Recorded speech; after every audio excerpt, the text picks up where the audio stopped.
See, that's beauty right there. Cilantro, and we have the consommé. The consommé is all like the odd juice of the birria. And that right there is money. Because you gotta dunk. You gotta dunk these tacos.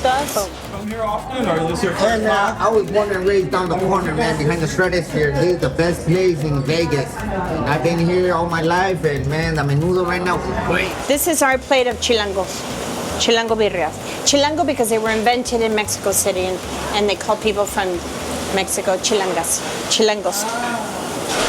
I wanted to preserve the stories behind the best foods in my city. And how like natural the friendship was. And talking shit. Talking shit. A lot of hands-on, love and labor. ¿Qué burrito es ese? Like Mom would say, set the table, prepare to eat. It's incredible. Come through, man. The cafe right here is the bomb. I was obsessed over it. That one video changed our life. Mari, ya son como 4 platos. This is the best burger I ever had. And so when I started taking care of myself spiritually and physically, that's when my business started skyrocketing. So.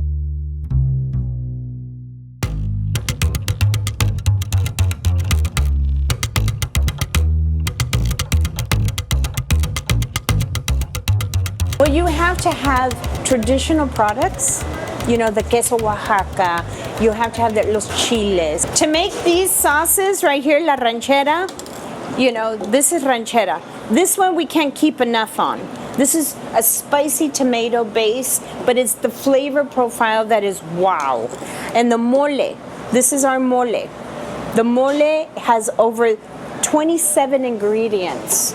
And it's, people say, oh, it's chocolate. No, it's Aztec bitter chocolate with all these spices and chiles and herbs and nuts and, you know, bread. And it's just the whole gamut. And when you taste it, it's like an explosion of flavors in your mouth. You know, you're like, wow, savory, sweet, spice. And it's just the creaminess, the warmth of it. It is amazing. It is one of those sauces that either you like it or you don't. My name is Leticia, or my nickname is Letty, and you're at Letty's in the Art District. Hello, bienvenidos, come on in. Come on in. 2, 3, 2, anywhere you like. Welcome to Leticia's. This is some of the most honest Mexican food in the city. I watched them work, saw where the ingredients came from, how far they'll go just to get the right burritos. Nothing's convenient. It takes more time, more money, all so that the flavors stay true to what people grew up on. And I got a chance to see that firsthand. But very traditional, homemade, and so we make everything every day. So if it's gone, it's gone. Vámonos, vámonos. So this is literally where the magic happens. In this little kitchen right here. You know, this is it. We're consistently having to prepare. So if we want it fresh, and it's so small that we don't have huge walk-ins, etc. We had to add a little walk-in, so we really have to be preparing everything. So. Probably after Triple D, it completely changed the scope of our business overnight. It aired on a Friday, and Saturday we had lines out the door, like all day, probably for like 5 months. They're coming in from all over the country and the world. Wow, it's so surreal, right? So Triple D, Guy Fieri, really kind of helped put us on the map. So you have the tomatillo verde salsa with tomatillos and the green tomatoes and, you know, roasted with the onions. This is the regular guajillo salsa.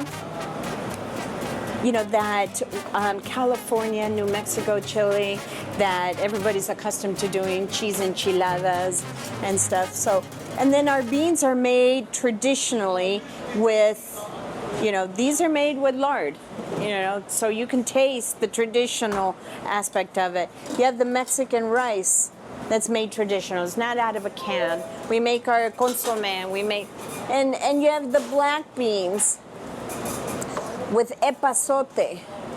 Black beans are vegetarian. Come through, man. The cafe right here is the bomb. This means something to the neighborhood. This is where hardworking folks go to break bread. sticking with your product and policy and, you know, bringing in a value to your guests. Letty's was kind of pioneering on this end of, I guess, north of Charleston in the Arts District, because no one was around us. And now if you look, the English Hotel went up, breweries are coming down here. So we feel like we've kind of pioneered this end of the Arts District.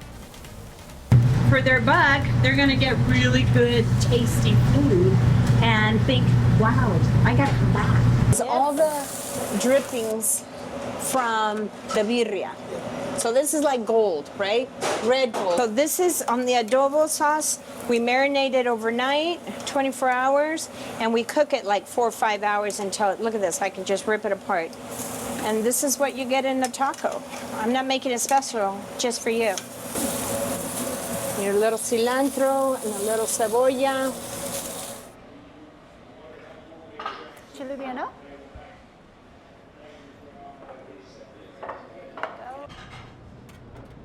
Pásale, pásale. And this is our bun bread that's made, perdón? Closest to the Mexican bolillo from Mexico. Bolillo is almost like a French baguette, but it's denser inside and just very moist and crispy on the outside so it can hold to make tortas. Very hard to find because even in the Mexican bakeries, they don't even make it anymore here in the United States because it's about the flour, it's about the ovens, it's about, you know, the quality and consistency, you know, so I have to look for a bakery that will make this baguette. So it's closest to a traditional torta as possible.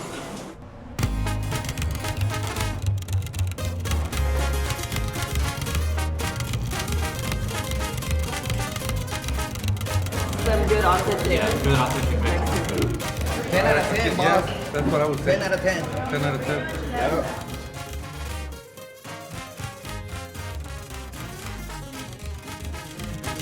Voy por todo y por llegar a aquellas metas que de morro yo siempre quise lograr. Ahora poco a poco generando bellas. My first restaurant, I opened it up in 2009. And I've been cooking since I've been 8 years old. But it's been a passion of mine to bring in real traditional Mexican cuisine to my community. My whole heart and passion, man. That's how my mother raised me. That's how my grandmother raised my mother. That's how I raised my children. And that's what I wanted to bring to my community.